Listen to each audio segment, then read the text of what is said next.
Ya. Assalamualaikum warahmatullahi wabarakatuh.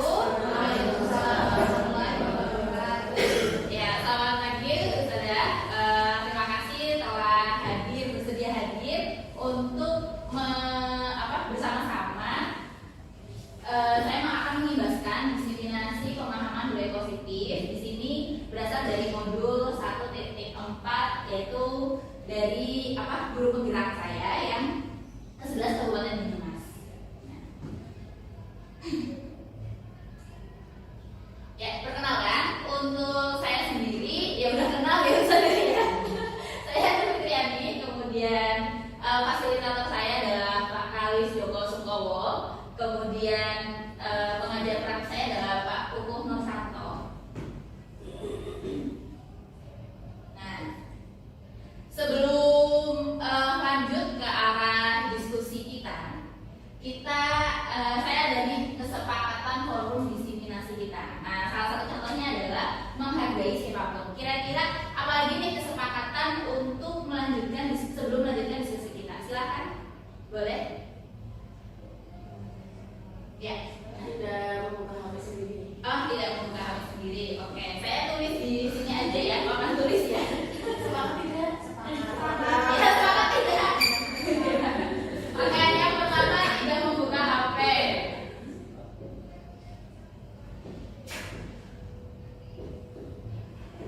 Selanjutnya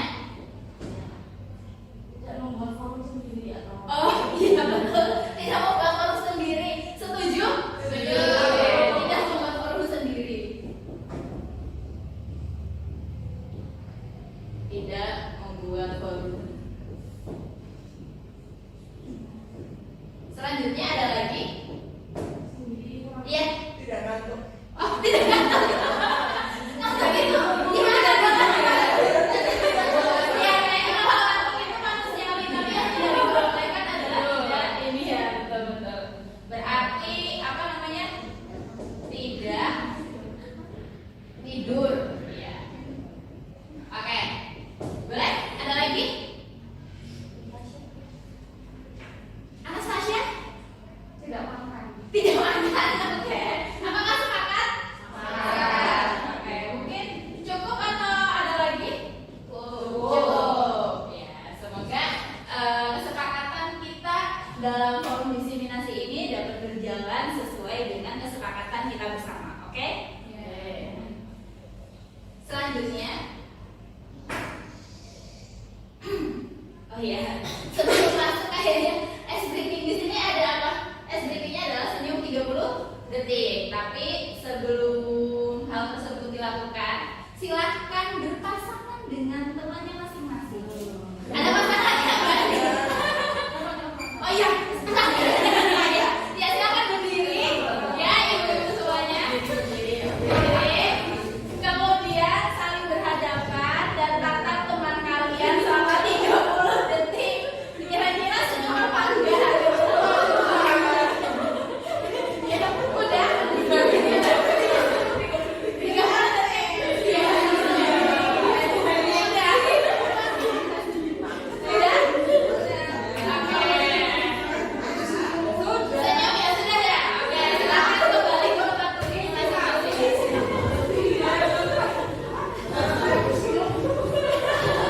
Apa di sini tidak ada yang membalas senyuman Anda? Ada di Anda ya? Semuanya membalas ya? Oke. Ya, mungkin ini mengawali kegiatan kita pagi ini ya. Semoga kegiatannya berjalan dengan lancar, penuh dengan senyuman dan diberkahi oleh Allah. Supaya diberkahi oleh Allah, maka kita mulai bersama-sama dengan mengucapkan Bismillah bersama-sama. Bismillah ya. Bismillahirrahmanirrahim. Ya.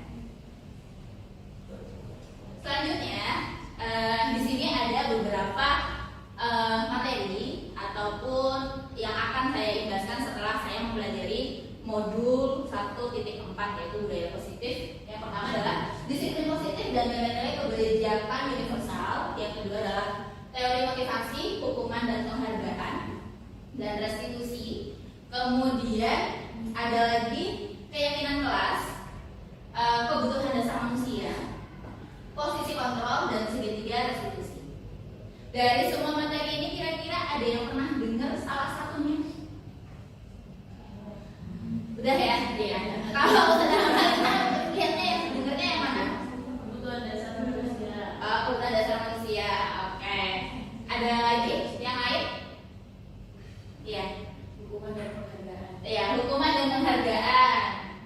Oke, yang lainnya mungkin pernah mendengar atau tidak asing? Keyakinan kelas. Oke, keyakinan kelas ya betul. Nah, di sini kita pertama yaitu apa itu budaya positif? Ada yang bisa mengungkapkan kira-kira budaya positif itu apa? Budaya positif. Gak masalah. Kebiasaan positif, betul. Ada lagi? Oh, segala sesuatu yang penuh dengan hal baik, betul. Oh ya sudah dia katanya mau mengungkapkan apa? Budaya yang tidak negatif. Oh, budaya yang tidak negatif. Betul sekali. Karena positif pasti yang belakangnya negatif. Iya. Tepuk tangan untuk Saudara. Oke. Untuk budaya positif sendiri itu merupakan nilai-nilai, keyakinan-keyakinan, dan kebiasaan-kebiasaan di sekolah yang berpihak kepada murid sehingga dapat berkembang menjadi pribadi yang kritis, penuh hormat dan bertanggung jawab.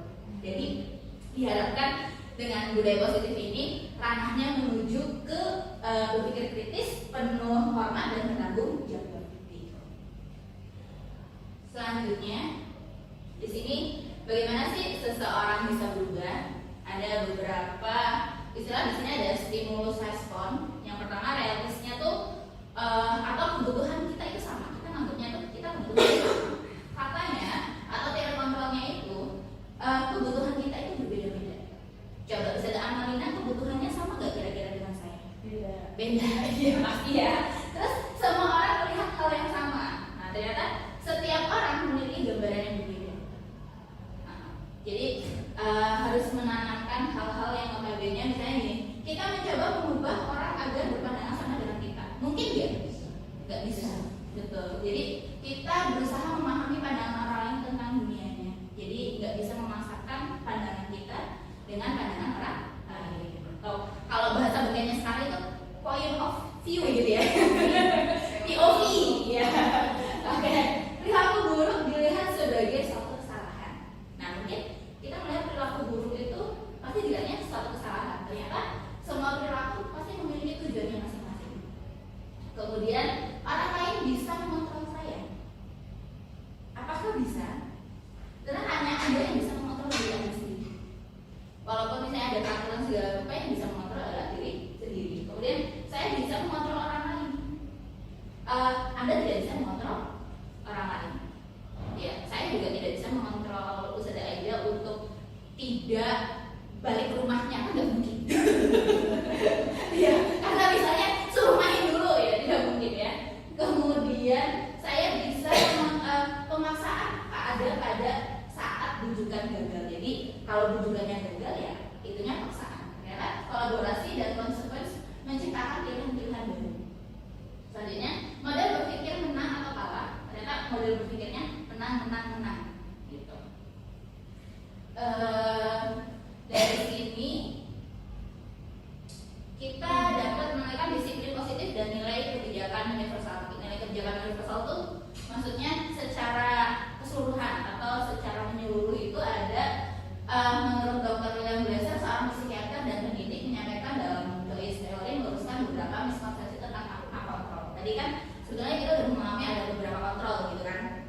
Nah ternyata ilusi mengontrol murid, kita tuh nggak bisa yang namanya mengontrol murid. Walaupun sebetulnya kita sebagai pendidik itu seolah-olah kita harus mengontrol, padahal itu bukan.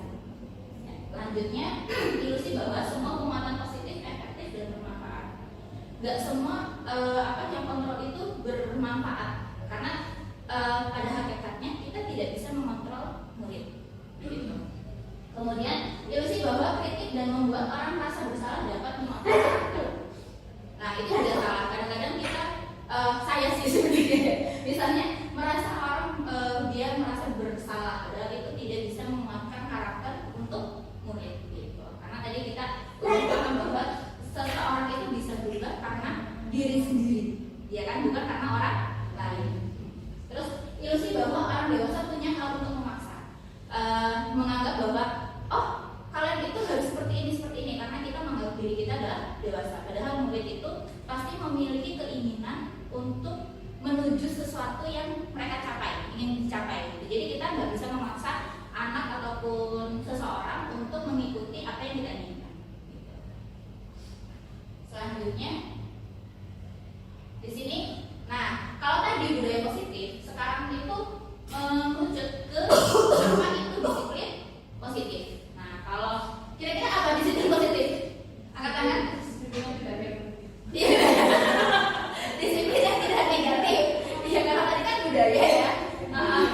Budaya positif yang berada di sekolahan gitu, untuk menuju ke yang selanjutnya gitu. Nah kalau apa itu disiplin positif?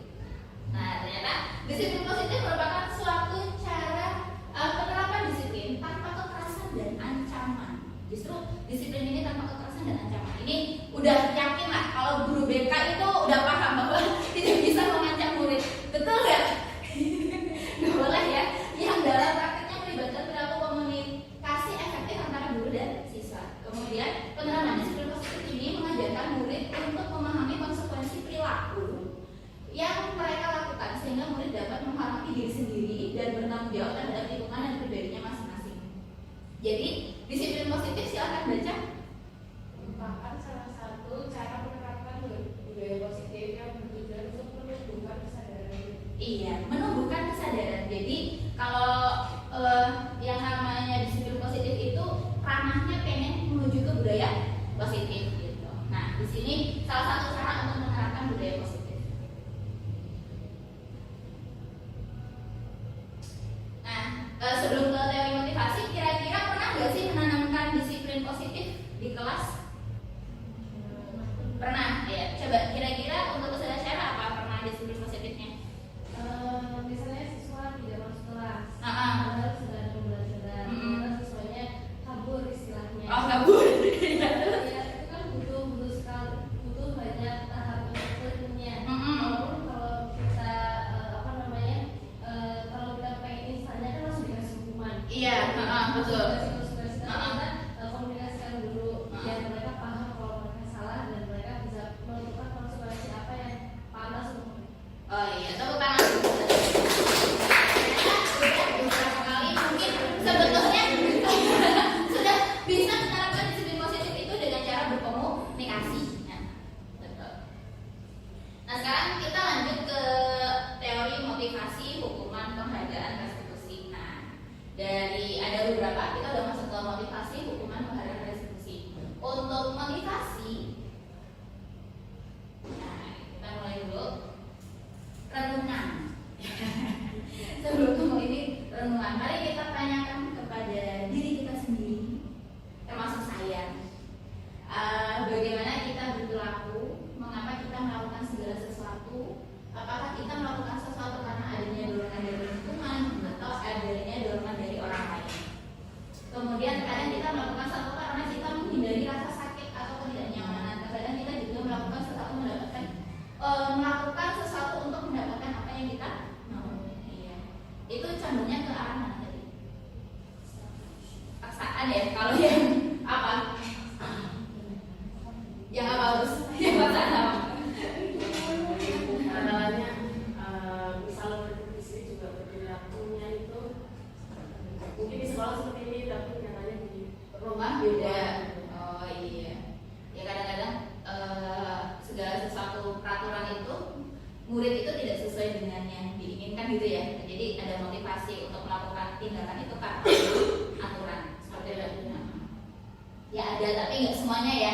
Pasti kan kayak kita aja untuk melakukan segala sesuatu pasti ada dorongan. Nah istilahnya adalah motivasi.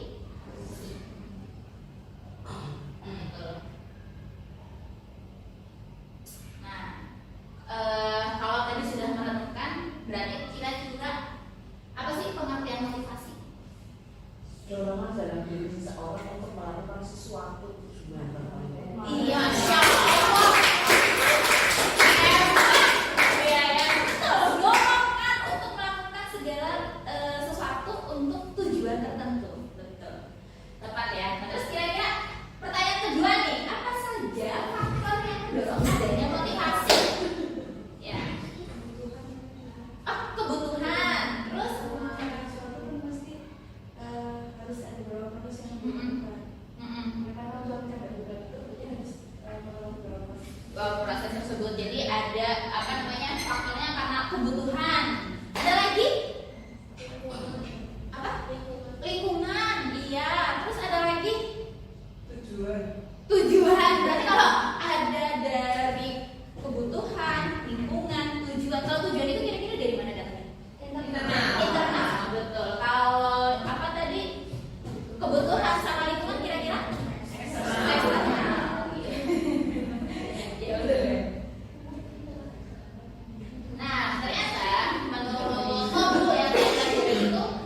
tidak ingin melakukan peraturan, padahal tapi dia tetap harus melakukan, padahal di rumahnya tidak. Nah itu untuk menghindari ketidaknyamanan atau hukuman. Apa yang akan terjadi apabila saya tidak melakukan? Yang kedua, motivasi eksternal untuk mendapatkan imbalan dari orang lain atau institusi. Dan apa yang jadi pertanyaannya kira-kira apa yang akan saya dapatkan apabila saya melakukannya? Gitu. Misalnya pengen kue pancong, gitu kan? Itu berarti motivasi eksternal.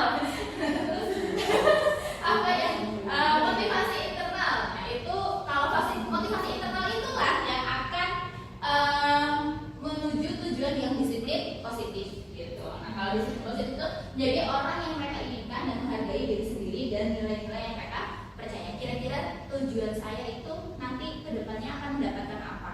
Nah seperti yang tadi Sedanias sebutkan. Tuh, jadi kayak apa?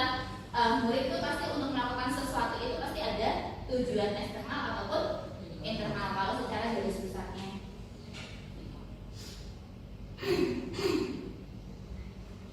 Nah untuk Ki Hajar Dewantara sendiri itu menurut Ki Hajar Dewantara itu merdeka itu artinya tidak hanya terlepas dari perintah, akan tetapi juga cakap buat memerintah diri sendiri. Maksudnya adalah motivasi itu lebih baik datangnya dari diri sendiri. Jadi itu udah disebut dengan istilah merdeka. Tidak hanya terlepas dari perintah, akan tetapi juga cakap untuk membuat memerintah diri sendiri. Kira-kira pernah nggak sih memerintah diri sendiri? Misalnya kalau saya pernah misalnya memerintah diri sendiri agar mengerjakan ini sebelum deadline. Nah, ya, itu kan motivasi internal lebih cepat gak serasanya? Ya. Terus ada lagi kayak misalnya tidak lapar, tapi motivasi internalnya itu saya pengen berat badan ideal misalnya gitu kan? Ya, sering gak sih motivasi internal seperti itu? Sering ya, tapi terkadang-kadang gagal karena faktor eksternal. Contohnya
Anda datang ke tempat waktu karena tidak ingin ditegur oleh atasan Anda dan kemudian mendapatkan surat peringatan alias menghindari ketidaknyamanan dan hukuman. Daripada saya kena hukuman, daripada saya dibantu manajemen, ya udahlah saya datangnya tepat waktu.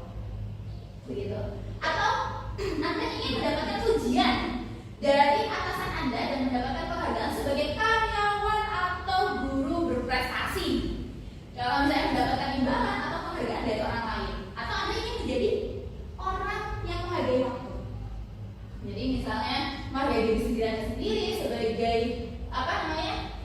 sebagai teladan bagi murid-murid Anda karena Anda percaya tindakan Anda sebagai guru akan dicontoh oleh murid. Menghargai nilai-nilai diri sendiri, jadi menghargai diri sendiri. Kemudian manakah motivasi yang paling kuat mendasari tindakan Anda, atau bahkan kombinasi dari dua motivasi atau bahkan ketiga-tiganya? Yang paling kuat adalah motivasi dari dalam diri. Masya Allah. Ya dari diri sendiri ya, biar muridnya bisa mencontoh seperti itu ya. Terus kalau Ustazah? Kalau saya sih iya, ternyata memang menghargai diri sama lagi karena saya bermatematika ya. Iya. Saya tuh menit itu tuh berharga ya. Betul.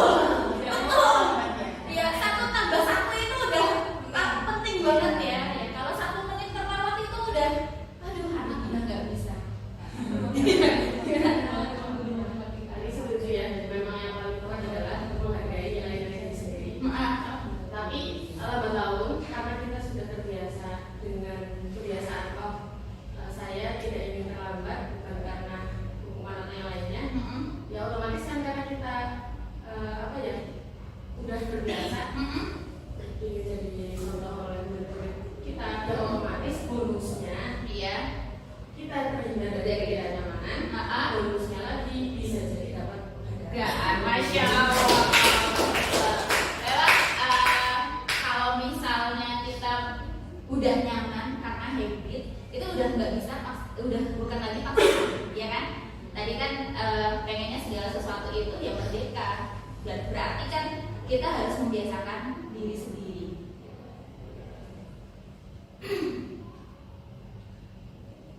Nah, sekarang setuju atau tidak setuju?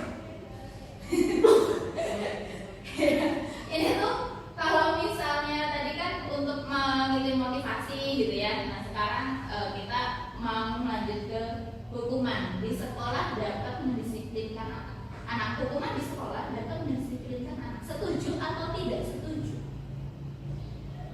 Saya kira-kira setuju hukuman dapat mendisiplinkan anak. Tidak setuju. Tidak setuju. Setuju. Oh, yang lainnya dulu tanyain dulu setuju atau tidak setuju. Ya kalau saya kan tidak setuju. Setuju juga. Oh, saya punya alasan juga. Jadi ini ya biar adil ya, balance ya. Terus kalau yang ini tidak setuju. Tidak setuju. Tidak setuju. Tidak setuju. Tidak setuju. Tidak setuju. Tidak setuju. Iya. Tetap pada pendirian gitu ya. Oke, ternyata di sini banyak yang bahwa hukuman di sekolah dapat mendisiplinkan anak ya. Contohnya adalah nanti kita akan bahas bersama-sama ya, kenapa sih hal apa lebih baik hukuman atau tidak gitu. Tapi kira-kira alasannya apa kalau yang tidak setuju saya? Kan ini ada dua nih, jadi biar langsung saya mau gitu ya. Salah tadi ya. Ya setujunya kenapa? Setujunya kenapa? Tidaknya kenapa? Setujunya ya biar tidak mengulangi lagi. Oh, tidak mengulangi lagi. Ya, tapi di sisi lain juga karena kadang biasanya kesalahannya apa, hukumannya kadang nggak sesuai. Oh, tidak sinkron. Tapi setujunya seperti itu kayak sekolah misalkan semua dianggap sama hukumannya seperti itu karena ya tadi di awal kayaknya tidak ada kesepakatan atau konsekuensi yang disepakati Kali bersama. Ya kayak gitu sih. Oke, kalau saudara Amalina kenapa setujunya? Tidak setuju. Tidak setujunya karena kalau hukuman itu kan motivasinya eksternal. Nah, biasanya bertahannya itu sementara, tapi kalau kesadaran motivasinya internal, bertahannya lebih lama. Bertanya lebih lama, jadi diharapkan akan muncul motivasi internal. Iya, betul ya. Jadi ya kalau saya sepakat untuk apa namanya hukuman itu condongnya apa namanya hanya sesaat. Habis itu pasti anak itu condongnya mengulang lagi gitu. Nah sekarang saya tanya ke Ustazah Saat, kenapa tidak setuju? Apa setuju? Kenapa setuju? Kenapa setuju? Sebenarnya gini, kenapa hukuman sekolah itu diberikan anak setuju? Karena di sisi lain hukuman itu dibuat dengan bernegosiasi dengan anak dulu. Jadi diberikan konsekuensi juga. Oh, konsekuensi. Iya, jadi kita misalnya dari awal sudah disepakati dulu nih, misal kayak tadi itu semakin semangat tidak boleh makan HP, tidak boleh juga. Nah nanti terus ada konsekuensi, jadi tidak hanya dibuat aturannya, tapi kalau misalkan ada yang buka HP bagaimana? Kayaknya mereka sendiri yang bilang kalau begini terus. Saya juga akhirnya menanyakan, apakah setuju ketika kalau buka HP konsekuensinya seperti ini? Mereka iya udah setuju, oke berarti hukuman itu sudah mereka anggap sebagai dorongan diri sendiri kan, bukan dari saya sendiri. Iya. Ada istilah baru konsekuensi ya. Antara konsekuensi dan hukuman kira-kira sama nggak? Beda. Iya. Berarti nanti kita lanjut untuk yang ini ya selanjutnya ya. Untuk yang nomor 2, pemberian hukuman dengan hal positif seperti membaca atau membersihkan halaman sekolah dapat meningkatkan disiplin anak. Sepakat atau tidak?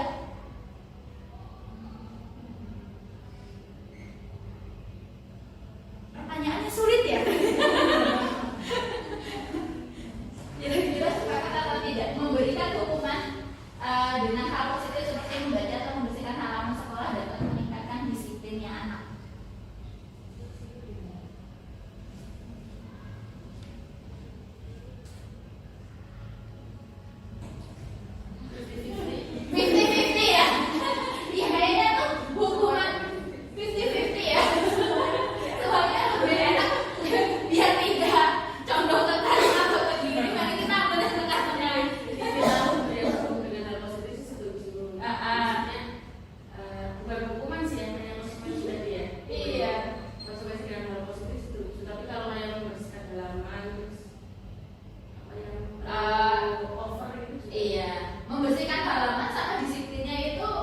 Jadi itu bukannya Iya, sentuhan gitu ya.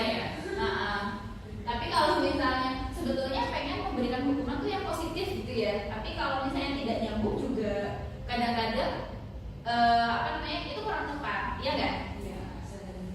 Terus memberikan penghargaan dapat meningkatkan motivasi belajar anak. Ya, setuju. Setuju.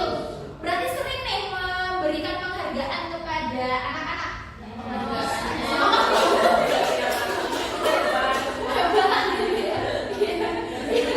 Kalau olahraga motif memberikan penghargaannya dalam bentuk apa? Lari, biasanya lari 1 jadi 10. Oh iya. Gimana kalau penghargaan kalau misalnya olahraga itu karena kita kan jarang di lapangan ya. Kalau di olahraga nggak terlalu sering minta penting gitu. Susah juga kan pengisiannya. Oh, beda ya. Jadi kesulitan di lapangan adalah pengisian anak ya. Memberi applause juga bingung. Misalnya anak misalnya lari apa tuh? Dari sini ke sana itu namanya apa? Sprint. Oh, bukan. Yang kalau misalnya lompat. Oh, lompat jauh. Iya. Lompat jauh ya. Iya. Kalau lompat jauh, anak itu misalnya berhasil. Nah, biasanya gurunya ngapain? Oh gitu. Ya berarti sudah memberikan ini kan penghargaan tanpa secara tidak langsung. Maksudnya penghargaan dalam bentuk kayak gini. Nah, tapi terus sadar dia tidak sadar bahwa itu adalah sebuah penghargaan. Terus sadar dia sudah melakukan ternyata. Tapi itu termasuknya yang iya, motivasi eksternal. Tapi kan anak tidak akan sadar bahwa dirinya akan mencapai hal tersebut kan? Iya, dan tidak sadar bahwa gurunya akan memberikan applause. Mungkin dia pas internalnya pengen sampai ke tujuan tertentu, tapi tanpa disadari ketika mereka berhasil, teman-temannya juga memberikan penghargaan. Terus yang keempat, membuat anak merasa bersalah memberi dampak lebih ringan dibanding menghukum. Contoh membuat merasa bersalah itu bagaimana? Silent treatment ya. Dicuekin. Silent treatment. Kalau silent treatment itu jadi anaknya makin gurunya masuk seketika. Ya ini silent treatment. Kira-kira membuat anak merasa bersalah memberi dampak lebih ringan nggak dibandingin hukuman? Kalau tidak setuju, kenapa? Anak merasa bersalah memberi dampak lebih Lebih berat ya kalau merasa bersalahnya ya. sudah sampai pada kesadaran. Oh, maksudnya sadar gimana? Us? Berarti kan dia sadar kalau dia salah. Dia bersalah. Lebih gitu, lebih apa ya? Lebih efektif daripada mengikuti tapi tidak paham. Tapi kalau misalnya kita yang membuat dia merasa bersalah, misalnya itu kan karena kesadaran diri ya. Misalnya anak itu merasa bahwa oh iya saya ini salah. Jadi tuh dia merenungkan diri, merefleksi diri. Karena dia merefleksi diri, akhirnya dia lebih kena dari diri sendiri gitu kan, memotivasi. Tapi kalau misalnya ternyata merasa bersalahnya itu dari guru. Contoh, misalnya kamu membuat ustazah jadi dipanggil loh. Nah, itu ternyata kira-kira itu lebih memberikan dampak lebih ringan apa enggak lebih beban ya, jadi psikologisnya kena ya. Karena memang udah gak mau berangkat gitu. Anaknya gak mau. Iya, tapi tanpa sadar kadang-kadang saya sering melakukan hal tersebut tanpa disadar, walaupun sebenarnya udah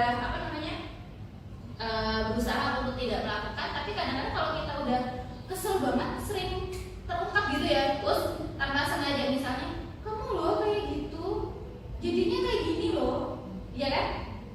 Tanpa sadar. Semoga kita dengan diseminasi ini semakin belajar bahwa melakukan tindakan tersebut tidak baik untuk psikologis anak. Lebih baik memang biar anak tersebutlah mengenali kesalahannya gitu. Kira-kira kenapa hal tersebut salah daripada kita yang menyalahkan. Tapi saja. Dan kalau misalnya memang itu kan nggak kalau ternyata ada yang Oh, kita akan belajar bagaimana anak tersebut peka. Ya, itu ya kadang-kadang anak zaman sekarang tuh kurang peka ya. Nggak peka, nggak paham, kurang ini ya. Nanti kita belajar bagaimana sih cara menangani masalah kalau misalnya anak tersebut kurang peka. Ya, terima kasih untuk pertanyaannya Alia, baik. Kira-kira ada apa enggak gitu ya. Nanti kita bahas sambil jalan. Capek.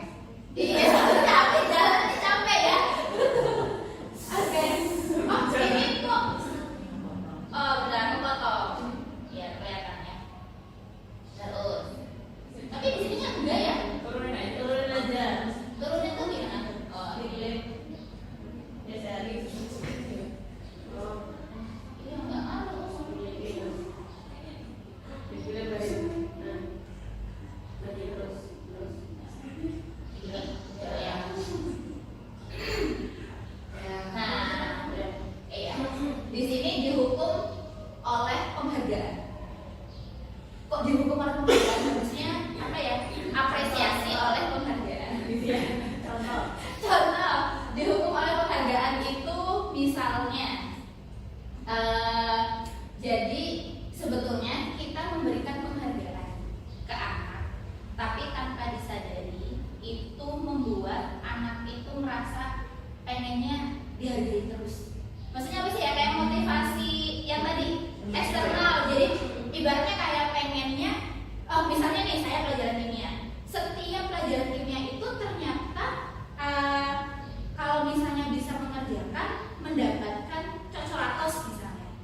Nah, misalnya mendapatkan jajanan gitu. Ternyata setelah keseringan hal tersebut kan itu apa namanya membuat anak itu merasa, oh kalau misalnya saya mengerjakan saya akan mendapatkan penghargaan atau cocoratos gitu ya. Ternyata itu membuat diri mereka itu serasa tidak ada motivasi internal, itu seolah-olah menghukum diri sendiri gitu istilahnya. Nah di sini ada pengaruh jangka pendek dan jangka panjang. Jadi penghargaan itu bisa merusak hubungan. Ternyata, contoh, saya memberikan penghargaan ke Ira sebagai murid saya. Yang lainnya iri, padahal sama-sama berusaha nggak? Iya. Yang kedua, penghargaan menghukum sehingga penghargaan itu menurunkan kualitas. Contoh, kualitasnya dia itu harusnya bisa lebih, tetapi dia itu tertahan karena yang penting saya udah selesai sampai tujuan aja. Contoh misalnya penghargaan itu nomor 2, yang mendapatkan poin itu nomor 2. Nah, dia udah cukup melakukan nomor 2, padahal nomor 3, 4, 5 kan belum dikerjakan. Karena tidak ada penghargaannya dia nggak mau. Jadi itu apa namanya menurunkan kualitas, padahal dia bisa lebih dari cuma nomor 2. Misalnya penghargaan saya cuma ada 2 cocoratos. Nah, berarti kalau 2-nya habis, anak mau juga. Nggak mau kadang-kadang dia, jadi menurunkan kualitas. Nah, penghargaan itu mengurangi ketepatan. Jadi penghargaan mematikan kreativitas. Ya sama seperti yang saya sebutkan tadi. Kalau penghargaannya cuma ada, gampangnya gini deh, ketika 17-an, hadiahnya kan cuma 3, ya kan? Nah, ketika mereka sudah tidak masuk final, semangat lagi nggak? Enggak, iya. Tapi yang 3 ini berusaha gimana caranya dapat. Tapi kan yang lain sudah tidak ingin. Jadi mematikan kreativitas. Padahal yang lainnya kan bisa dia ngapain, kan biar tidak merasa bahwa kreativitas mereka itu stop, cuman sampai di situ. Terus penghargaan itu tidak efektif. Nah, penghargaan mengurangi motivasi intrinsik. Nah, dari intrinsik itu maksudnya dari dalam sendiri. Jadi mengurangi harusnya dia bisa sampai nomor esai, tetapi penghargaannya selesai, jadi mengurangi internalnya itu untuk melanjutkan karena sudah tidak ada keinginan untuk karena tidak ada penghargaannya. Itu jadi istilahnya adalah dihukum oleh penghargaan. Ya mungkin kalau misalnya bahwa penghargaan berlaku sama dengan hukuman, dalam arti meminta atau memuji seseorang melakukan sesuatu untuk memenuhi suatu tujuan tertentu dari orang yang meminta atau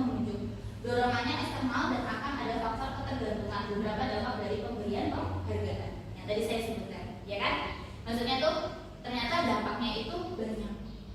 Jadi kalaupun misalnya kita ingin, tapi gini deh, saya ada pertanyaan, apakah tidak diperbolehkan untuk memberikan penghargaan tahap?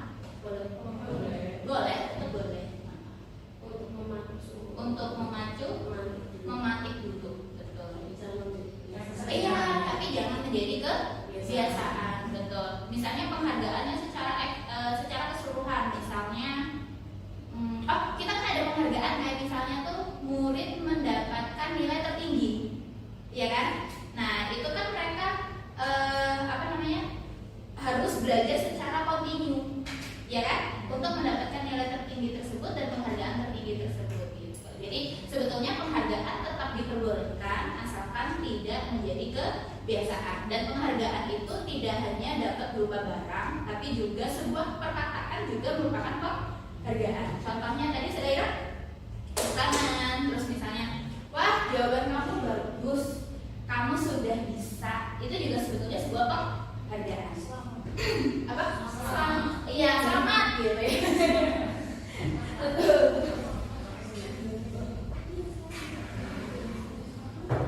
Nah, di sini bentuk program kebajikan adalah memberikan apresiasi pengakuan perlu ada beberapa hal, beri pengakuan secara khusus, pengakuan secara pribadi, pengakuan secara semua murid, pengakuan secara konsisten atau fokus pada proses. Jadi ada beberapa kayak misalnya khusus nih, karena dia murid berprestasi kayak Erlangga kemarin kan ya.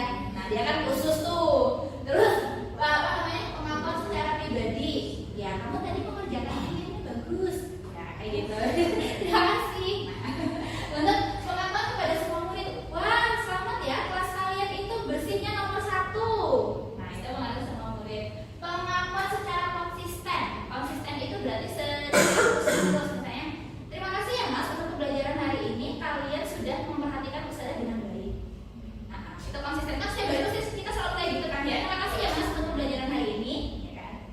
Terus fokus pada proses, misalnya anak tersebut tidak bisa mengerjakan kimia, tetapi prosesnya dia sudah berusaha secara terus menerus. Misalnya, nggak apa-apa, kamu sudah baik untuk melewati tahap ini. Selanjutnya semangat tadi ya. Itu maka fokus pada proses. Nah, contoh pengakuan atau apresiasi kebajikan. Nah, jadi di sini ada, kemarin saya perhatikan rasa empatimu besar sekali pada saat menolong murid baru di kelas kita. Ya, kayaknya kita sering melakukan kayak gini ya mas, ya bisa deh. Nah, saya menghargai kepedulianmu pada saat kamu membantu teman-temanmu di tugas kelompok. Nah, terus habis itu terima kasih untuk rasa padamu pada saat kamu memungut kertas-kertas yang berserakan yang tadi. Jadi setiap anak kita selalu beri apresiasi sekecil apapun. Pokoknya kalau ibaratnya kalau di situ tuh apapun pencapaian kamu kita rayakan. Kita rayakan betul.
ya begitulah ya. Jadi sulit untuk mencari apa namanya ice breaking yang sederhana. Ternyata hal seperti ini aja sudah membuat bahagia.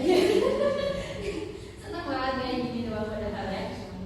Oke, sekarang ke hukuman, konsekuensi sama esti. Nah, ini tadi pertanyaan Australia itu bagaimana sih cara menangani agar anak itu peka? Salah satunya adalah dengan kita berikan restitusi nantinya. Nah, tadi kan sudah menyebutkan pada saat itu ada konsekuensi. Kalau misalnya dia melakukan seperti ini, ya udah memang konsekuensinya dia. Gitu.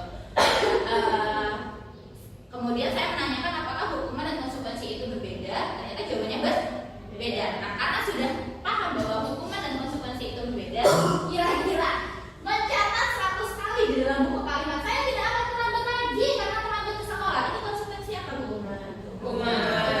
Betul. Lari mengelilingi lapangan basket 2 kali karena terlambat hadir ke sekolah. Hukuman. Murid diminta untuk push up 15 kali karena tidak menggunakan masker ke sekolah. Menggantikan kertas tugas teman yang telah dicoret-coret. Konsekuensi. Terus membersihkan tumpahan air di meja tulis karena tersenggol saat belajar. Meminta murid tidak mengenakan sepatu seharian di sekolah karena tidak mengenakan sepatu hitam. Lari mengelilingi lapangan basket 2 kali karena terlambat 10 menit untuk pelajaran PJOK. Betul ya, karena tadi juga saya Ira menyebutkan bahwa kalau misalnya dia apa namanya masuk kemudian mendapatkan prestasi ya, terusnya lari 1 kali kemudian suruh lari 10 kali ditambah. Nah, saya belum menyebutkan bahwa itu adalah hukuman. Paham ya? Hukuman sama konsekuensi. Nah, ya betul ya jawabannya ya. Oke, jadi sudah bisa membedakan antara hukuman dengan konsekuensi. Ya, ya. Oh, karena PJOK ya. Iya. Karena mungkin ada terlambat juga sebelum pelajaran. Oh iya iya betul. Ya silakan Bos. Karena tadi sudah bilangnya dia diizinkan karena keadaan ini apa namanya darurat. Oke. Di sini ada hukuman dan konsekuensi. Kalau hukuman itu sesuatu yang menyakitkan harus terjadi. Kemudian konsekuensi itu sesuatu yang harus terjadi. Maksudnya ya memang konsekuensinya seperti itu. Gitu. Kalau hukuman itu tiba-tiba aja kayak misalnya kayak tadi terlambat tapi suruh nulis 100 kali. Kemudian membuat anak sakit fisik maupun hati untuk jaga waktu yang lama. Nah itu kalau konsekuensi membuat anak merasa tidak nyaman dalam jangka waktu yang pendek sekali. Gitu. Walaupun anak kan kalau diberikan konsekuensi tetap rasa ada tidak nyamannya ya. Nah, tapi itu dalam waktu pendek karena mereka juga tahu itu konsekuensinya mereka melakukan hal tersebut gimana. Terus anak membenci kedisiplinan kalau hukuman seperti itu, tapi kalau konsekuensi anak menghargai disiplin. Hukuman itu paksaan, kalau konsekuensi itu stimulus tanggapan. Hukuman itu mendorong anak menyakiti diri sendiri, tapi mendorong anak agar mudah menyesuaikan diri. Itu konsekuensi. Kalau misalnya kamu terlambat pelajaran PJOK, nanti kamu lari 10 kali, ya itu kan untuk pemanasan juga sebetulnya ya. Nah itu apa namanya untuk mendorong mudah menyesuaikan diri agar tidak terlambat lagi. Kemudian konsep diri yang buruk, kalau ini konsep diri yang baik, konsekuensi. Anak belajar untuk menyembunyikan kesalahannya. Jadi kalau ada hukuman, contohnya anak-anak itu nggak mau menyebutkan apa kesalahannya. Contohnya dia itu akan terus apa menyembunyikan. Contoh misalnya dia tahu bahwa guru tersebut sering menghukum, jadi ketika terlambat dia bilangnya, "Afwan Ustaz, bisa sholat Jumatan di Masjid." Misalnya seperti itu ya. Padahal ya cenderung bohong jadinya. Ya. Anak belajar menyembunyikan kesalahannya dengan bisa diam atau berbohong. Terus anak belajar untuk mematuhi peraturan. Nah kemudian kalau hukuman itu marah, rasa bersalah, dipermalukan dan merasa tidak dihargai. Tapi kalau ini cuma kehilangan hak, dibuat tidak nyaman, diasingkan untuk sementara. Sementaranya itu misalnya karena dia gaduh, biasanya kan kita ada konsekuensi keras ya. Nah kalau misalnya gaduh ya kadang-kadang dia suruh cuci muka, ya kan? Nah paling dia maunya cuma sebentar aja. Habis itu tidak apa namanya tidak lama. Itu untuk konsekuensi. Di sini ada hukuman, konsekuensi, dan restitusi. Nah, untuk hukuman sesuatu yang menyakitkan dan harus terjadi, konsekuensi itu sesuatu terjadi merupakan pilihan. Ini tadi sudah disebutkan lah ya. Salah satunya lagi, korban mendapatkan keadilan, korban bisa diabaikan, tapi korban mendapatkan ganti soal konsekuensi. Misalnya, contohnya apa ya? Misalnya ada anak yang membuat kancing bajunya itu lepas. Nah, kalau misalnya hukuman, kan yang dihukum berarti yang melakukan tindakan. Nah, kamu dihukum karena kamu sudah membuat kancing baju teman kamu itu lepas. Dihukum misalnya lari lapangan. Nah, jadinya kan korban bisa merasa diabaikan. Loh, ini kancing saya gimana? Dia dihukum sih dihukum, tapi kan kancing saya gimana? Betul. Tapi kalau konsekuensi beda. Kamu melakukan hal tersebut kira-kira harus gimana, Mas? Nah, jadi pasti masnya misalnya ya masnya ya, misalnya jangan yang siswanya tersebut pasti bilang, ya udah saya lari deh lapangan. Nah, nanti lari lapangan korban bisa merasa dipedulikan gitu. Terus anak tersebut pasti akan ditanya lagi sampai akhirnya menemukan jawaban bahwa yang terbaik adalah mengganti, dalam artian bisa menjahit atau kan kita nggak mungkin ya minta anaknya itu untuk beli baru, iya nggak? Kalau misalnya bisa dilakukan dengan tindakan yang lain, itu maksudnya di situ. Murid atau anak akan tersakiti. Nah, kalau ini konsekuensi itu murid anak atau dibuat tidak nyaman, murid anak mendapatkan penguatan hanya bertahan dalam jangka waktu pendek, masalah terpecahkan. Nah, jadi tadi itu konsekuensi, terus habis itu di atasnya jadi ada hukuman, di atasnya hukuman adalah konsekuensi, di atasnya konsekuensi adalah restitusi.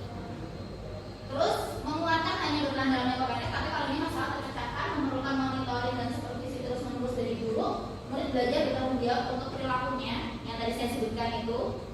Terus membantu penerapan mengikuti peraturan dalam masyarakat, fokus pada pemecahan masalah dalam jangka waktu yang panjang. Kemudian apa peraturannya? Nah, sekarang kalau restitusi itu apa yang kamu yakini, apa yang kamu harus lakukan. Itu ceritanya kita kembalikan ke murid, ke siswa. Agar peka. Nah, tadi yang pertanyaan, bagaimana sih biar siswa tersebut peka? Nah, itu kita harus menerapkan restitusi. Udah pernah dengar nggak restitusi? Belum ya? Baru pertama kali mendengar restitusi. Nah, kira-kira tadi saya sudah menyebutkan antara hukuman, konsekuensi, sama restitusi. Kira-kira kesimpulan sederhananya apa?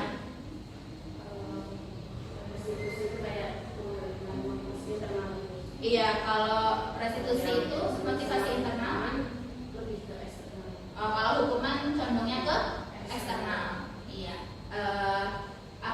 Beri pos untuk sadar ya. Nah, ya, jadi ada hukuman dan konsekuensi. Kalau hukuman itu berdasarkan bagian di atas, maka kita bisa menyimpulkan bahwa hukuman bersifat tidak terencana atau tiba-tiba atau sesuka hatinya kita, gitu ya. Kemudian anak atau murid tidak tahu apa yang akan terjadi dan tidak dilibatkan. Hukuman bersifat satu arah dari pihak guru yang memberikan dan murid murid tidak tahu apa yang akan terjadi dan tidak dilibatkan. Hukuman bersifat satu arah dan pihak guru yang memberikan dan murid hanya menerima suatu hukuman tanpa melalui proses suatu kesepakatan.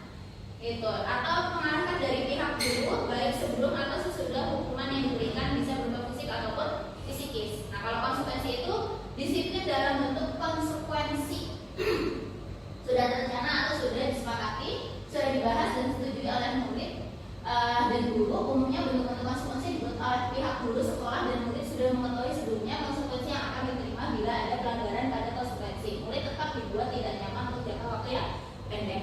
Walaupun sudah kesepakatan, tapi terkadang memang tetap rasa tidak nyamannya walaupun dalam waktu yang pendek.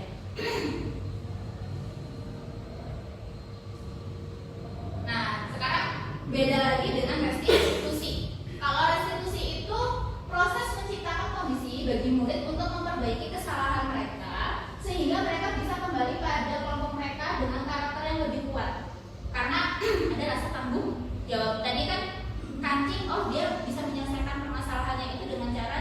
jawab. Nah, jadi dia bisa kembali ke lingkungannya.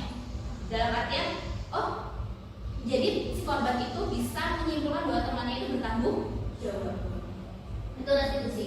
Dengan karakter yang lebih kuat, restitusi juga merupakan proses kolaboratif yang mengajarkan murid untuk mencari solusi untuk masalah mereka dan membantu murid berpikir tentang orang seperti apa yang mereka ingin menjadi tujuan kuliah dan bagaimana mereka harus memperlakukan orang lain. Restitusi. Jadi beda ya Bos antara apa? Hukuman, konsekuensi sama restitusi. Nah, terkadang kita kalau konsekuensi itu misalnya yang kelas ya, konsekuensinya misalnya kalau kayak gini berarti HP-nya disita gitu. Padahal ada yang lebih baik yaitu restitusi. Kalau 9 ciri-ciri restitusi itu ada beberapa. Yang pertama itu belajar dari kesalahan, bukan menebus kesalahan. Jadi si anak tidak akan melakukan hal tersebut lagi. Terus memperbaiki hubungan. Tadi misalnya korban yang terkena kancing, jadi bisa memperbaiki hubungan. Terus menawarkan dan bukan memaksa. Kira-kira kamu harus melakukan apa ya? Terus restitusi diri adalah cara yang terbaik.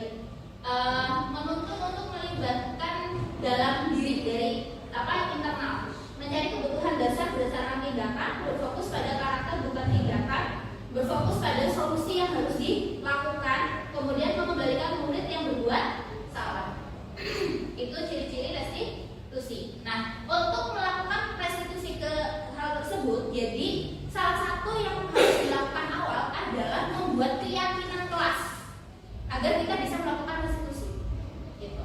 Untuk keyakinan kelas itu kan tadi kita udah bikin ya keyakinan kelas. Nah, kira-kira restitusinya seperti apa? Nah, mengapa tidak peraturan saja? Mengapa harus keyakinan kelas? Jadi keyakinan kelas dengan peraturan kelas itu berbeda. Ya kan? Sepakat?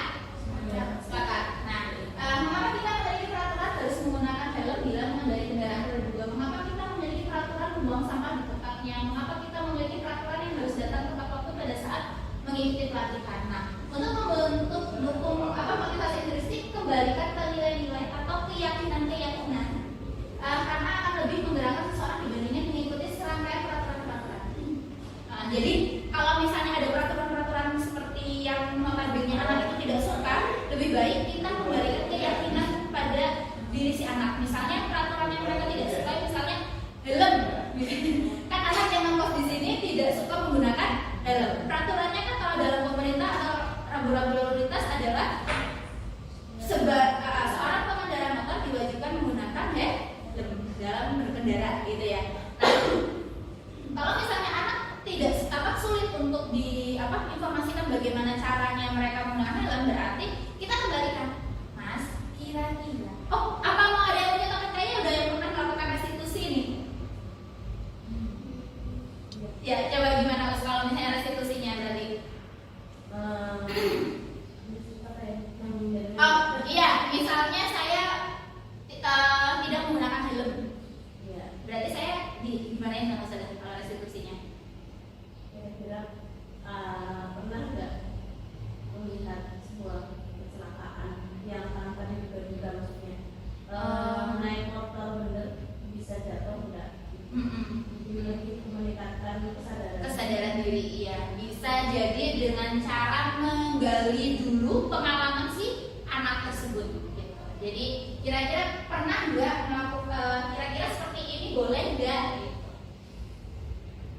Nah, ternyata peraturan kelas itu bisa dinaikkan menjadi keyakinan kelas. Ketika keyakinan kelas sudah terbentuk, maka akan menjadi lingkungan yang positif. Kalau semua kelas. Nah, ketika lingkungan semuanya sudah terbentuk, maka budaya positif itu pasti akan terjadi. Jadi memang harus dari kelas terlebih dahulu, atau sebetulnya dari internal.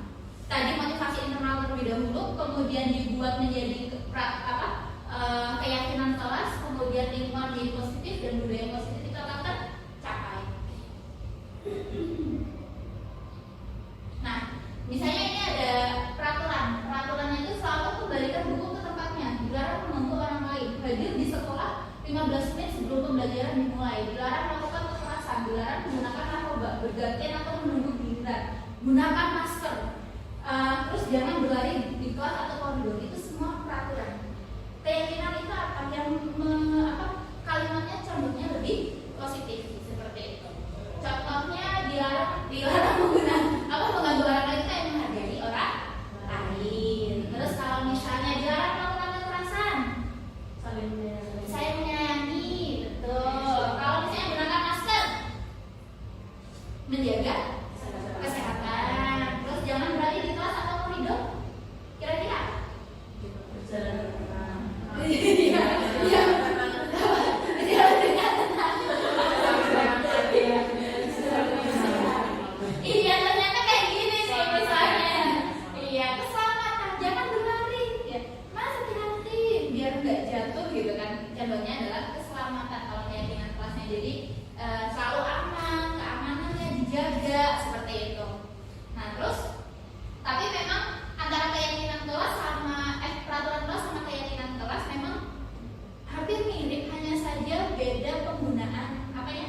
pembelajaran di kimia gitu. Dari kimianya itu anak-anak suruh mengumpulkan peraturan-peraturan dan kita buat secara universal kira-kira apa gitu. Terus nah di sini ada kebutuhan dasar manusia. Kenapa sih kita harus melakukan hal-hal tersebut, kayak misalnya keyakinan, kelas, motivasi seperti itu? Karena pada dasarnya kebutuhan dasar manusia itu ingin ada kasih sayang atau rasa diterima, kemudian untuk bertahan hidup ada pemaksaan, kebebasan sama kesenangan. Jadi kenapa kita harus melakukan hal tersebut? Misalnya gini, anak itu melakukan tindakan, misalnya yang paling sering itu anak-anak pakai sandal kan ya di koridor. Nah, jadi sebetulnya kebutuhan dasarnya itu apa sih? Kenapa sih dia tuh sering banget menggunakan sandal? Ternyata setelah ditanyakan itu, ya karena saya nyaman. Sering gak? Nah, sering gak kalau misalnya anak-anak ditanya, kenapa sih pakai sandal? Nyaman, saya enak pakai ini. Nah, itu adalah kebutuhan dasarnya manusia karena dia ingin kebebasan, terus kesenangan kayak gitu. Jadi isinya seperti itu. Memang dasarnya manusia itu memiliki kebutuhan-kebutuhan dasar yang ingin mereka penuhi. Jadi kadang-kadang kan tadi disebutkan bahwa peraturan itu melakukan tindakan kesalahan, pada dasarnya dia itu ingin memenuhi kebutuhan dasar hidupnya.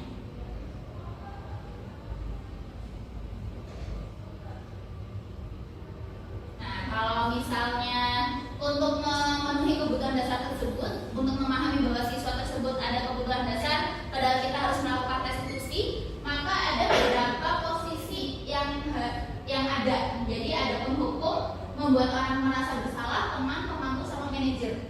Jadi ketika kita akan melakukan restitusi, kita harus berdiri sebagai apa nih? Gitu. Nah, kalau misalnya penghukum itu, kalau kamu tidak melakukan, awas ya. Terus kalau misalnya membuat anak merasa salah, seharusnya kamu sudah tahu, ibu lemas sekali mengatakannya, ibu stres nih, gitu. Terus kalau teman, ayolah lakukan demi ibu. Terus masa kamu tidak mau? Ingat tidak ibu pernah bantu kamu? Gitu. Itu seperti seorang teman. Kemudian kalau memantau, apa peraturannya? Terus kalau yang tadi, apa yang kita yakini, apa yang bisa kamu kerjakan untuk memperbaiki masalah ini? Terlihat berbeda nggak? Iya. Terlihat. Untuk melakukan permasalahan yang notabene memenuhi dasar kebutuhan manusia dan kita sebagai guru, maka ada posisi kontrol yang harus kita praktekkan. Kira-kira sebagai apa? Manajer. Gitu. Namun setelah dipelajari dengan manajer itu berarti yang ini ya, apa yang bisa kita yakini, apa yang bisa kau kerjakan untuk memperbaiki masalah ini, ya kan? Nah, ternyata setelah saya melakukan elaborasi dengan instruktur saya, ternyata guru itu lebih baik adalah sebagai pemantau dan manajer, tapi dikolaborasikan. Jadi guru itu harus tahu peraturan-peraturannya, ya kan? Untuk melakukan manajerial. Jadi kan ibaratnya peraturan apa nih yang sudah diyakini di sekolah apa saja, nah baru dikolaborasikan dengan sebagai manajer seperti itu. Memang mungkin beberapa waktu yang sebelumnya itu memang kita meyakini bahwa posisi manajer itu yang paling baik gitu ya. Ternyata setelah saya belajar untuk elaborasi waktu CGP itu, ternyata yang paling baik adalah pemantau dan manajer.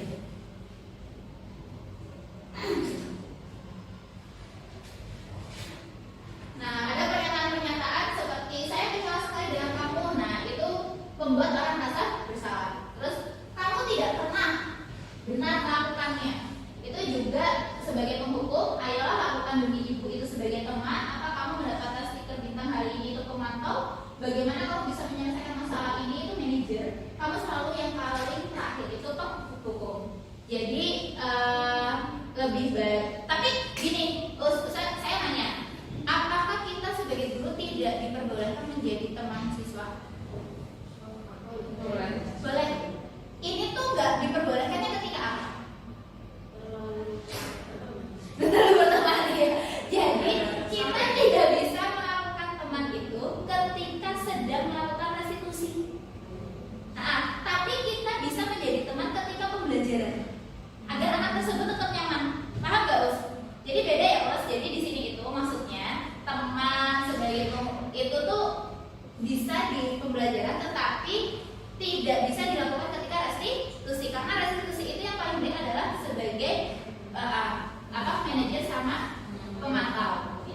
tidak terlambat. Itu validasi. Kemudian nilai-nilai apa yang telah kita sepakati itu menanyakan keyakinan. Kamu ingin menjadi orang seperti apa? Keyakinan kelas. Kalau misalnya sudah membuat keyakinan kelas, bisa jadi pertanyaan adalah apa keyakinan kelas yang sudah dibuat. Kemudian mau stabilitas identitas. Setiap orang pasti pernah melakukan kesalahan. Kamu bukan satu-satunya yang pernah melakukan ini.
lantainya dulu. Nanti buat satu anak. Di sana ya, nggak apa-apa ya. Cewek juga. Ya, oke.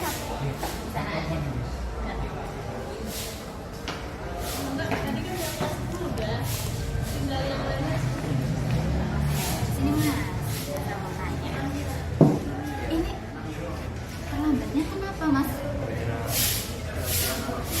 Oh kesiangan. Ya kalau misalnya kesiangan itu wajar ya. Usai juga pernah kesiangan. Oh sering agak sering-sering banget loh mas ya. Kalau misalnya kesiangan untuk ke sekolah ya jarang. Tapi ya pasti Usaya pernah melakukan hal tersebut juga. Maksudnya terlambat lah. Tapi untuk kamu ini kira-kira kesiangannya itu kenapa? Misalnya gara-gara habis sholat, masih ngantuk tuh. Habis itu sholat, Tidur lagi. Iya, Masya Allah. Kesiangannya karena sholat ya. Ya sholatnya betul, tindakannya betul. Tapi kalau misalnya habis sholat itu emang harus langsung tidur atau gimana? Jangan Baiknya ya, gimana? harusnya jangan. Habis itu habis sholat, baca Quran lah, Oh iya. berzikir lah, Ya, cuma Masya tidur Allah. lagi. Itu malah tidur lagi ya. Oke. Nah sekarang saya tanya lagi nih. Kira-kira pernah nggak sih bikin keyakinan kelas? Maksudnya tuh nggak boleh ngapain aja. Maksudnya keyakinan terhadap dirinya sendiri sama kelas itu kayak gimana aja? Apa aja? Keyakinan. Kayak punya disiplin gitu apa? Ya misalnya kita sholat harus sholat waktunya tepat waktu. Iya. Iya. Terus habis itu di sekolah juga ada peraturan sama biar disiplin gitu ya misalnya. Nah, kalau misalnya kayak gini biar besoknya tidak melakukan hal tersebut bagaimana masnya? Kalau biar besoknya tidak lewat hal tersebut habis sholat, jangan berlagi. Oh jangan tidur lagi ya. Bisa nggak insya Allah kayak gitu? Ya dicoba dulu aja. Dicoba ya, semoga bisa ya mas ya. Saya juga berharap kamu setelah melakukan ibadah tersebut jangan lupa melakukan langsung mandi aja kayak gitu biar masih dingin ya? Masih dingin ya? Iya semoga bisa dilakukan. Tadi apa aja yang mau dilakukan kalau misalnya biar nggak telat? Kalau biar nggak telat habis sholat itu dipikirlah nanti ya kalau udah agak siangan jam 6 baru mandi siap-siap. Berarti udah ngikutin keyakinan diri sendiri ya. Oke, terima kasih untuk hari ini mas. Semoga pembelajarannya lancar ya. Amin. Besok jangan telat banget. Ya tinggal ke kelas ya. Ya gimana mas tanggapannya untuk yang tadi Ustazah melakukan segitiga restitusi kayak misalnya menanyakan dulu kamu kenapa, terus kayaknya senang juga melakukan hal tersebut gitu ya. Nah itu lebih seperti itu kayak lebih nyaman gitu. lebih nyaman. Lebih enak diajak ngomongnya. Diajak ngobrolnya lebih enak ya. Lebih ini lagi ya, maksudnya lebih terbuka ya. Ya cukup. Ada tanggap ada masukan nggak? Nggak ada, sudah bagus. Oh ya, terima kasih.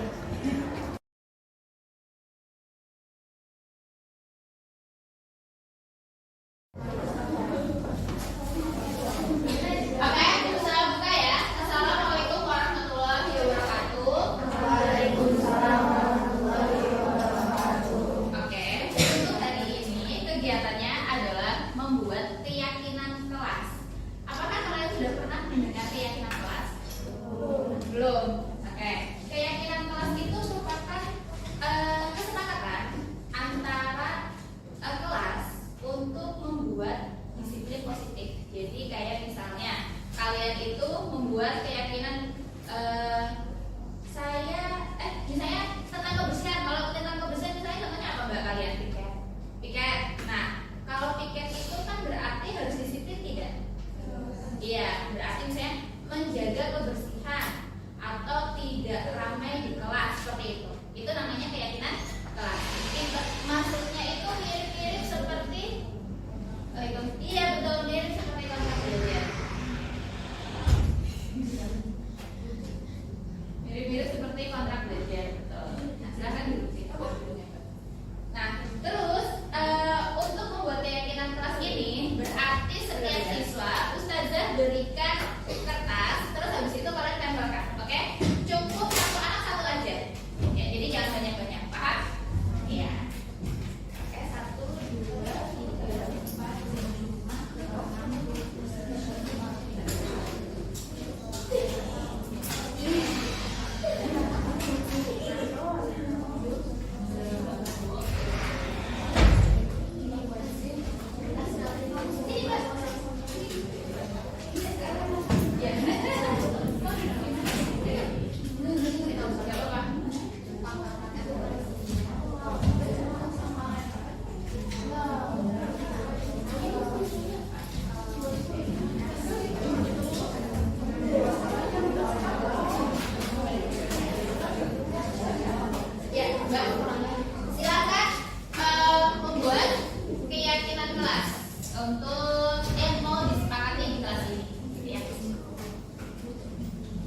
tidak berisik saat pembelajaran misalnya. Nah, terserah kalian mau seperti apa, tidak mengganggu teman atau yang lain. Pengennya apa nih kelas ini tuh seperti apa ke depannya biar kelasnya baik.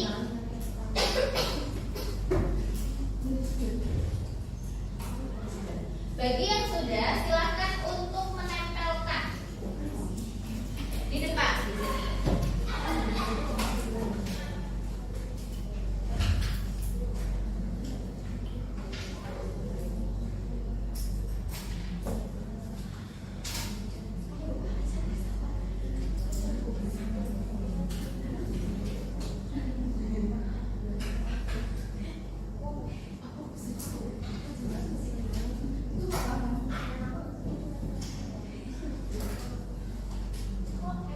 Terus ini ya. Saya ingatnya H.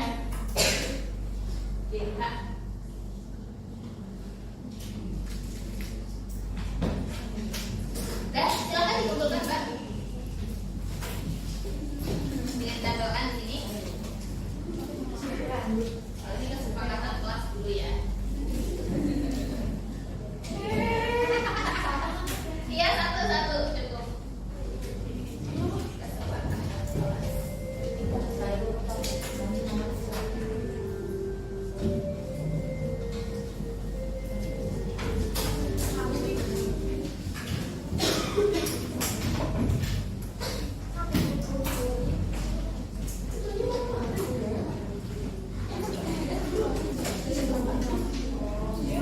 Sudah?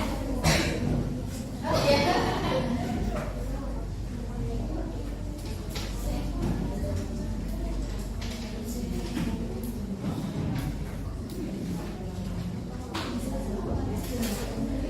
Oke, sudah semua? Untuk barisan pertama sudah? Sudah. Ini sudah? Sudah. Ini ada yang enggak sudah? Ini udah belum? Sudah. Itu lebih satu apa dua? Oh iya. Oke, kita bacakan ya. Yang pertama adalah membuang sampah pada tempatnya, melaksanakan piket sesuai jadwal, tidak berisik saat pelajaran. Kemudian rajin piket agar lingkungan kelas makin bersih. Ya, kita kelompokkan ya menjadi satu.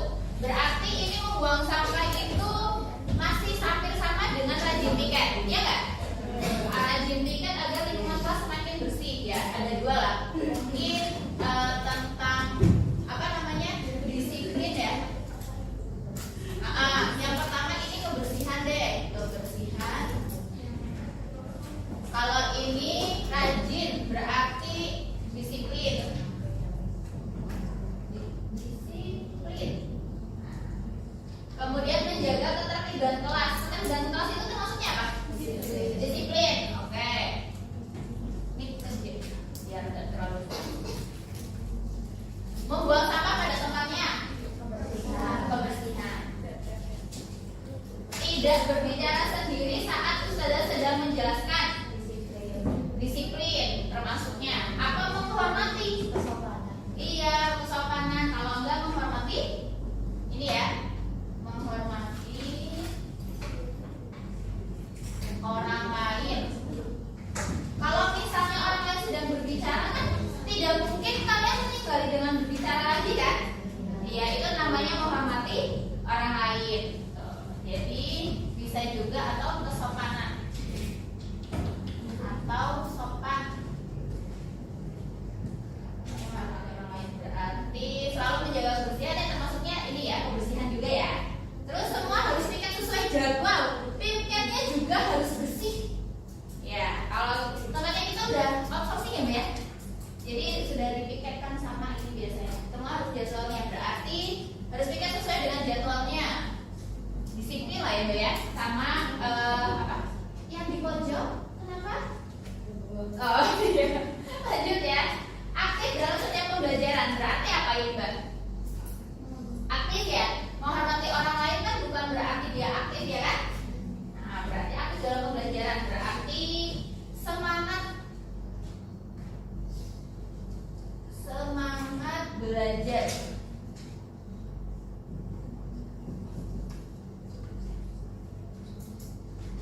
Dalam setiap pembelajaran pembelajaran.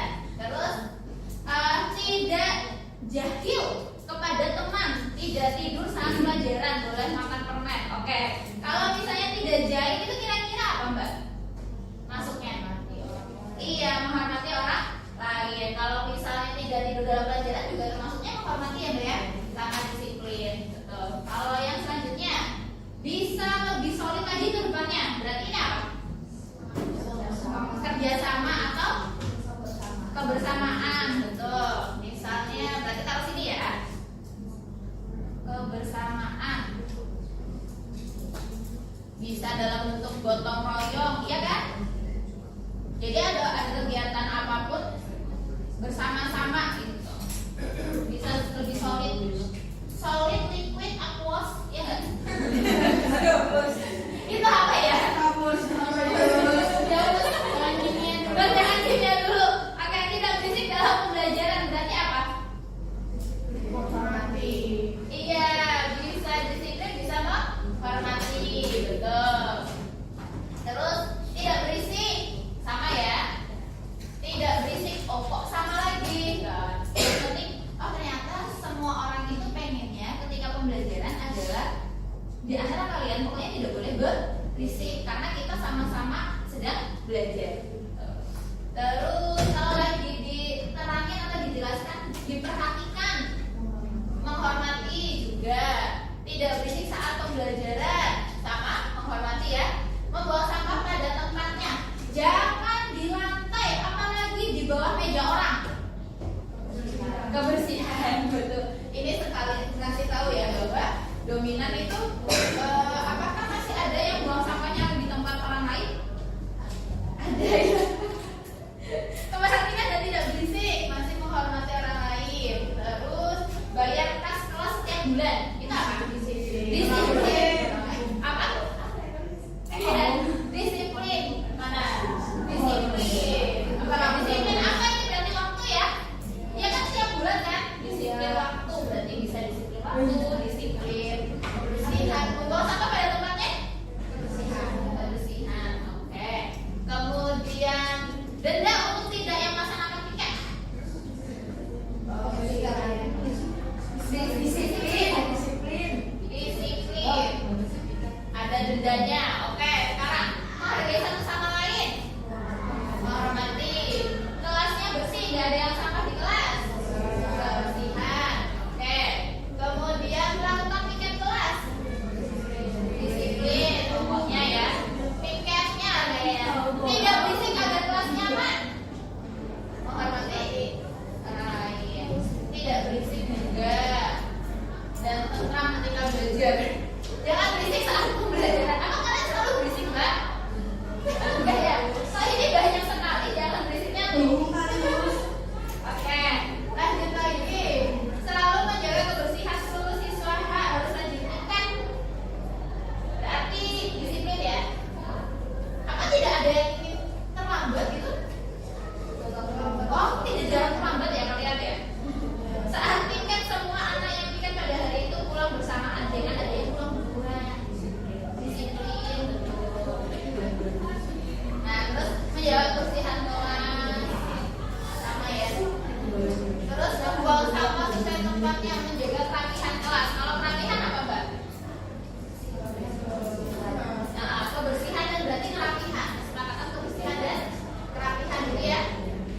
Kata kebersihan. Oke, membawa sampah sesuai tempatnya. Jadi kebersihan. Silakan. Oke. Di sini apakah ada kata-kata yang tidak positif? Oke, yang tidak positif itu menggunakan kata tidak.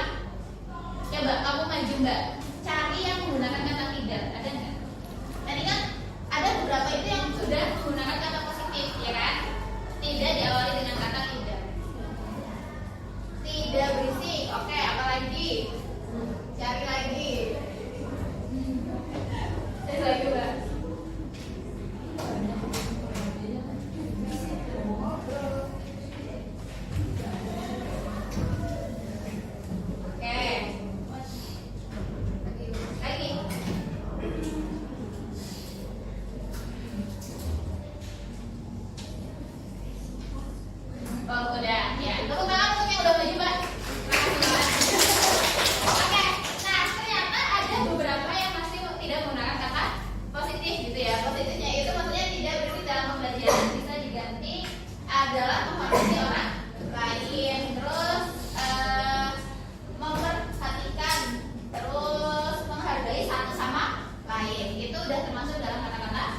Jadi kelas ini apakah sepakat bahwa keyakinan kelasnya adalah yang ini Mbak, menjaga kebersihan dan kerapihan dimanapun. Sepakat? Sepakat. Jadi kebersihan sama kerapihan itu misalnya kalian itu menaruh paling sering itu kayak habis olahraga. Kalau habis olahraga itu lebih baik kalian ganti pakaiannya juga jangan terburu-buru. Maksudnya dalam artian kadang-kadang suka ketinggalan pakaian ininya olahraga dan habis itu ketinggalan sampai setahun 2 tahun karena tidak mencari-cari gitu ya. Itu berarti ada kemungkinan apa? Beli lagi. Ya. Terus habis itu di sini selanjutnya adalah disiplin. Disiplin di sini berarti disiplin semuanya enggak, Mbak? Iya, nah disiplin waktu, disiplin kebersihan dan lain-lain. Kemudian kebersamaan atau gotong royong berarti semua waktu harus gotong royong enggak, Mbak? Ya, contoh gotong royong ada di mana aja? Kelas meeting, betul. Jadi jangan sendiri. Terus kalau misalnya ada teman yang sakit juga harus membantu. Iya, betul. Kalau menghormati orang lain sama sopan hanya ke ustazah atau ke orang lain juga, Mbak? Iya. Termasuk sama teman yang sebaya enggak? Iya. Adik kelas iya enggak? Iya. Kakak kelas iya enggak? Iya. Berarti kita saling menghormati adik kelas ataupun ke kakak kelas. Betul. Terus semangat belajar, apakah semangat belajar ini hanya untuk pembelajaran kimia misalnya? Enggak, berarti itu semuanya ya? Iya. Sekarang kalian semangat banget belajarnya, jangan-jangan hari ini ada ulangan. Iya. Ulangan apa, Mbak? Oke. Sudah ya? Berarti keyakinan kelas kali ini adalah kebersihan, disiplin, menghormati orang lain, semangat belajar sama kebersamaan. Semoga keyakinan kelas ini selalu diterapkan dalam kehidupan sehari-hari. Nanti dibuat mungkin ditempelkan di belakang. Kayak gitu ya, Mbak ya? Oke, karena waktunya sudah habis, Ustazah akhiri. Bila perlu Assalamualaikum warahmatullahi wabarakatuh. Waalaikumsalam warahmatullahi wabarakatuh. Sama-sama Mbak. Semoga ulangannya lancar ya.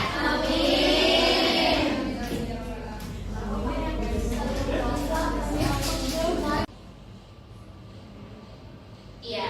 Sekarang praktik penyelesaian masalah dengan segitiga restitusi. Hanya sederhana, misalnya terlambat. Berarti misalnya saya menanyakan ke Ustazah Rina, Ustazah Rina misalnya terlambat nih. Berarti gimana sih cara segitiga restitusinya? Nah, segitiga restitusinya misalnya seperti ini. Nah, hari ini kamu terlambat kenapa? Oh, kesiangan. Kira-kira apakah kesiangan ini memang setiap orang itu, jadi memvalidasi terlebih dahulu. Memang anak untuk kesiangan itu wajar, ya kan? Jadi kita meyakini bahwa kesalahan tersebut memang manusiawi, seperti itu. Itu manusiawi kesiangan. Nah, kira-kira keyakinan kelas apa yang sudah kamu yakini bersama-sama? Tadi kan salah satunya adalah disiplin. Nah, berarti anak usahakan biar bisa menjawab jawabannya disiplin. Kemudian kita merestitusinya. Nah, biar anak itu jawabannya gini, Mas, gimana sih supaya tidak terlambat? Seperti ini. Kira-kira gimana kalau misalnya kayak gitu jawabannya anak-anak biasanya? Kalau biasa jawabannya itu bangun basic. Iya. Caranya gimana biar bangun basic? Iya, seperti itu. Itu salah satu dari segitiga restitusi. Jadi mengajak anak biar jujur terlebih dahulu, kemudian meyakini apa yang dia yakini, kemudian yang ketiga adalah kira-kira apa yang harus dia lakukan untuk menyelesaikan masalah tersebut.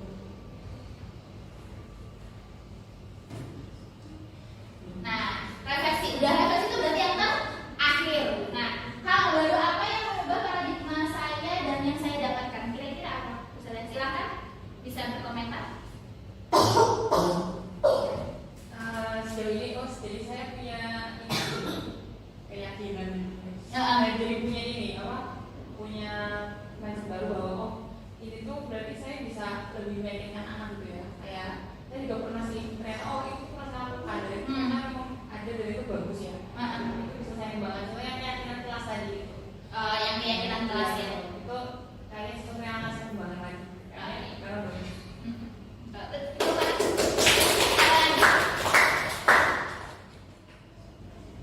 Ada lagi? Ya.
duit.